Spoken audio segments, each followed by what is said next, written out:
Very wise, little ones. Ladies and gentlemen, welcome to Murgo's Beard.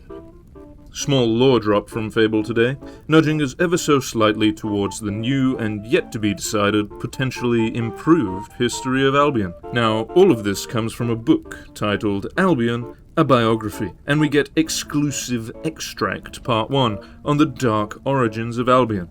This is a book we will presumably be able to buy and read at length in-game, seeing as it's set to be sold in the Fine Print Bookshop in Bowerstone. So let's go right ahead and say that's the name for our little icon here. The Fine Print. Lose yourself in both book and shop. Believe it or not, I'm not much of a book fellow myself, but just for you, I have read the passage and I'll give you the rundown. The book is written by the Arrow Mark historian Brian Bifford. Bifford immediately establishes himself as something of a skeptic, dismissing old folk tales about Albion's origins, particularly one involving a giant, which, by the way, is our third instance of giants in our new fable. Dave, this hefty statued bloke, and now Grandad's Tales. Irrelevancies aside, Bifford instead claims he himself has uncovered the true history of Albion through pure research and documentation. Sounds familiar? We only deal in truths here at Murgo's Beard, no time for derailing thought trains. Moving on, he turns to one of the oldest legends in Fable, the story of the court, much of which is immediately familiar to long-term fans. Albion is said to be ruled by the court, the Knight Jack and Queen of Blades, mysteriously masked beings who brought an age of suffering to the land. Likewise, the rise of the first heroes follows the broad outline we already know.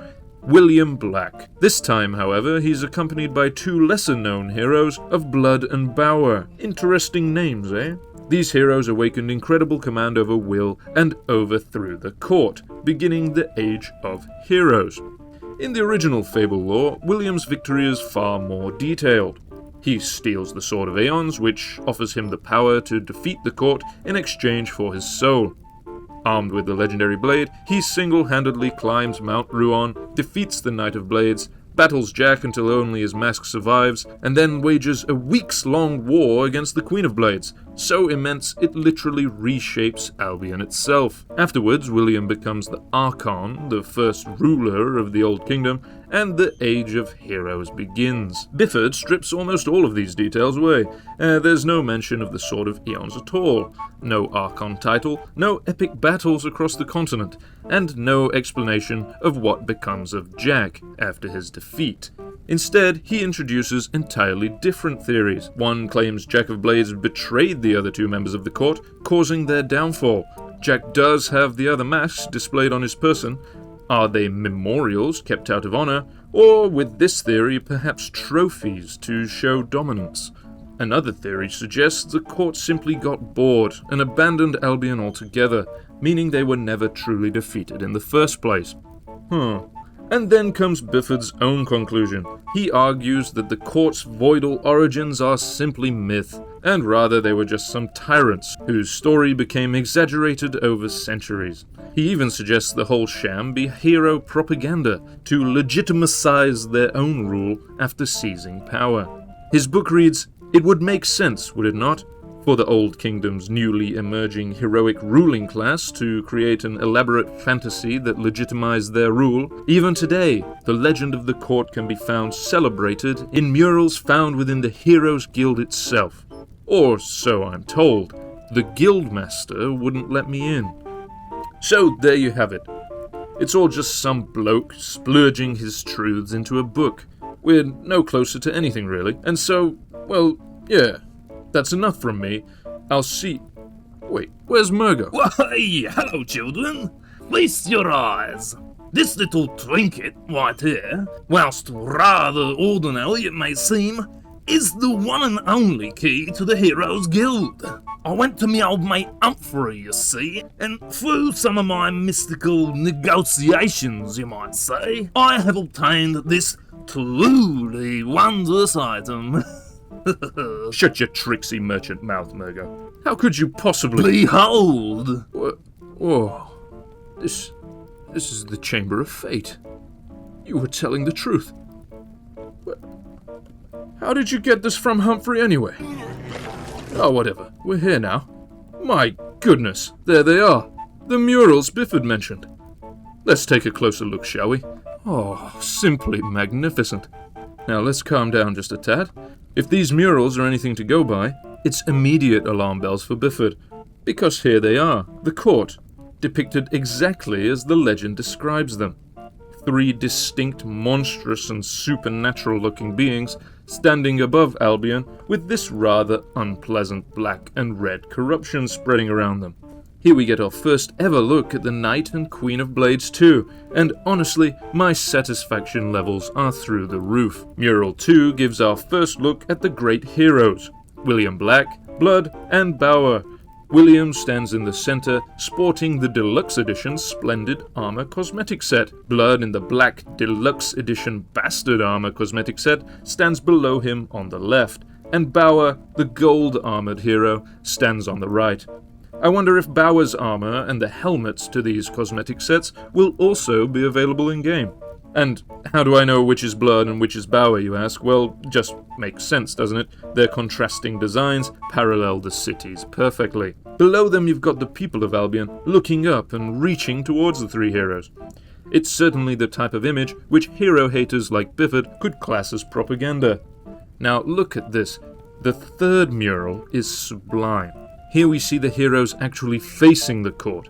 William is towards the top, facing the Queen of Blades, whilst Blood and Bower are down below, engaged with the other court members. The whole scene is far more chaotic this time, with the mountain almost being torn apart around them. The traditional account tells us that William 1v1 no-scope on Rusted the court member by member. This time, however, it's a 3v3 team fight, and at first glance, all 3 heroes seem to get themselves a kill. Whether that's simply artistic representation, or whether the new game is giving us a slightly different version of events, we don't know yet. The Sword of Eons is also still in Jack's possession. Well, he's dropped it due to Blood's dagger being deep in his chest, but still, that's an interesting change to say the least. And look everyone, it's our big red ominous castle that Isabel approaches here. Ooh, let's call that the Castle of Ruon for now. The last thing I'd like to bring attention to are the heroes' weapons of choice here. They are the same 3 weapon types we've seen Ezio using: sword, hammer, and rapier knife combo. Will these be our only options, I wonder? Or is this another tactical min-max from Playground Games? And finally, the victory shot. The 3 heroes once more standing proud above the liberated people of Albion. There is what looks like a golden tomb here at the bottom, so perhaps the 3v3 wasn't a total sweep we're imagining, and actually both parties had some casualties. What is undeniable, however, is that when the court was overthrown, the Age of Heroes began. Fantastic! Right then, back to the real world. Let's do it. Fable is going to Gamescom later this month, and just so turns out that so am I. If you're there too and manage to spot me, by all means, pop by and say hello. You already know exactly where I'll be. Gamescom is confirmed to at least bring us a live combat showcase, and you can be absolutely sure that it'll be getting the special Murgo treatment as soon as I'm back home and able. For any cosplayers out there, Fable have very kindly released a cosplay guide, giving you labelled front and back views of a few key characters. I'll pop them on screen briefly, but they are of course available through Fable's website, link below. My 30-minute gameplay video blew the roof off channel records and pushed the subscriber count into 4 digits. Hey, a big Dave-sized thanks to all of you. One comment in particular did tickle my fancy, spurring a little investigation, and although it's not 100%, I found the purple, thing you're referencing, and I believe what we're looking at here, given the sheer amount of them spotted about Silverbrook, is a cluster of purple flowers. But I do very much like your riff suggestion. Rather, I hope it's you who's correct. Gratitude, as always, to our legendary coffee heroes, and with that, it really is enough from me. I'll see you in the next one.